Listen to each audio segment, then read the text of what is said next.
Assalamualaikum warahmatullahi wabarakatuh. Bertemu kembali bersama saya Bapak Warsim di channel kita dari Cendela SD.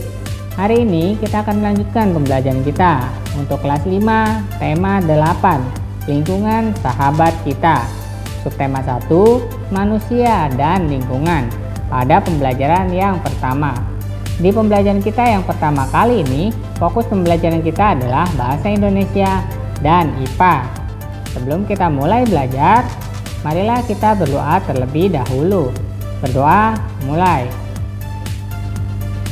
Berdoa selesai. Oh ya, jangan lupa subscribe channel ini supaya kamu tidak ketinggalan video-video baru dan update dari channel ini. Baiklah, mari kita ikuti pembelajaran berikut ini. Manusia dan lingkungan.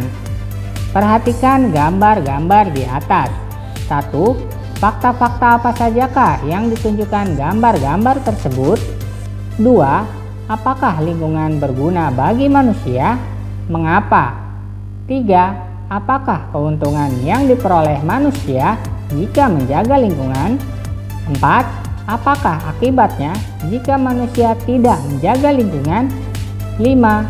Bagaimanakah kondisi lingkungan di sekitarmu? Maka alternatif jawaban yang bisa kamu berikan adalah 1.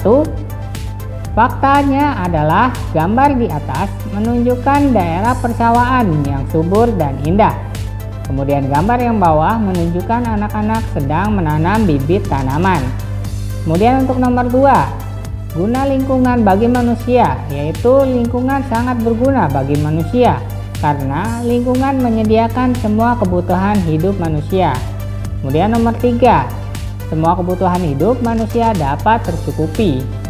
Lalu nomor 4, akibat jika tidak menjaga lingkungan, yaitu lingkungan akan menjadi rusak dan tidak memberikan manfaat, bahkan dapat menimbulkan kerugian dan bencana bagi manusia. 5. Bagaimana lingkungan di sekitarmu? Maka alternatifnya kondisi lingkungan sekitar saya cukup baik. Masih banyak pepohonan dan penanganan sampah tertata dengan baik. Salah satu unsur penting dalam lingkungan adalah air. Air sangat diperlukan bagi kehidupan di bumi. Apa saja manfaat air? Ayo membaca. Demi air bersih, warga Waborobo rela berjalan sejauh 15 km.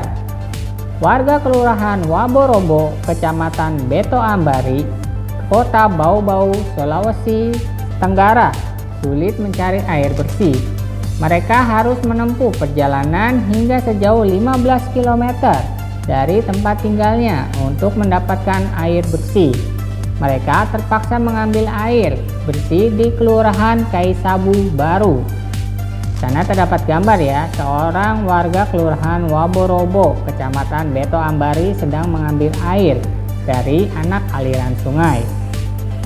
Kecamatan Sorawolio. Mereka biasa menumpang mobil dan membawa beberapa jerigen ukuran 15 liter. Jerigen itu digunakan untuk menampung air yang mengalir dari aliran sebuah anak sungai di Kelurahan Kaisabu Baru. Letak Kelurahan Waborobo berada di dataran tinggi.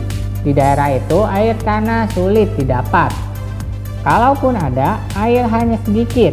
Daerah itu juga belum mendapatkan akses aliran air bersih karena pipa-pipa PDAM belum mencapai ke daerah sana. Warga Kelurahan Waborobo sangat membutuhkan air dan sangat mengharapkan bantuan dari pemerintah daerah untuk keperluan tersebut. Diolah dari sumber nationalgeographic.co.id dengan perubahan. Kamu telah membaca bacaan demi air bersih, warga Waborobo rela berjalan sejauh 15 km.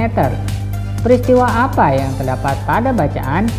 Carilah lalu lengkapi gambar peta pikiran berikut. Nah, di sana terdapat peta pikiran ya. Baiklah, mari kita coba lengkapi. Untuk peristiwa yang terjadi, yaitu warga di sebuah desa harus menempuh perjalanan jauh untuk memenuhi kebutuhan air bersih. Kemudian di mana? Yaitu terjadi di Kelurahan Waborobo, Kecamatan Beto Ambari, Kota Bau-Bau, Sulawesi Tenggara. Kemudian apa penyebab peristiwanya? Yaitu terjadi karena Kelurahan Waburobo terletak di dataran tinggi. Di daerah itu air tanah sulit didapat. Air sangat penting bagi kelangsungan hidup manusia dan berbagai kegiatan di bumi. Apa fungsi air bagi manusia dan kehidupan di bumi? Ayo diskusikan. Ayo berdiskusi. Jawablah pertanyaan-pertanyaan berikut ini dengan berdiskusi bersama kelompokmu 4-5 orang. 1. Apa fungsi air bagi manusia? 2. Apa fungsi air bagi hewan? Dan 3. Apa fungsi air bagi tumbuhan? Tuliskan hasil diskusi kalian dalam bentuk peta pikiran seperti berikut. Kemudian ceritakan hasil diskusi kelompokmu kepada kelompok-kelompok lain. Nah, di sana terdapat peta pikiran ya tentang fungsi air. Baiklah, mari kita coba lengkapi. Fungsi air bagi tumbuhan, air diperlukan oleh tanaman dalam proses fotosintesis. Kemudian fungsi bagi hewan sebagai minum, kemudian membersihkan diri dan sebagai tempat hidup hewan air. Lalu fungsi air bagi manusia, yaitu minum, memasak, membersihkan tubuh, dan mencuci bahan makanan dan pakaian. Baiklah, cukup sekian video pembelajaran hari ini dari Bapak. Like jika kalian suka videonya, dislike jika kalian tidak suka, serta jangan lupa share kepada teman-teman kalian yang kelas 5 SD, agar mereka lebih mudah dalam mempelajari materi yang sama. Tuliskan juga komentar kalian pada kolom komentar di bawah, supaya Bapak tahu bagian mana saja yang perlu diperbaiki. Subscribe channel ini supaya terus berkembang dan memberikan informasi yang menarik dan edukatif pada kalian. Kurang lebihnya Bapak mohon maaf. Bapak akhiri. Terima kasih. Wassalamualaikum warahmatullahi wabarakatuh.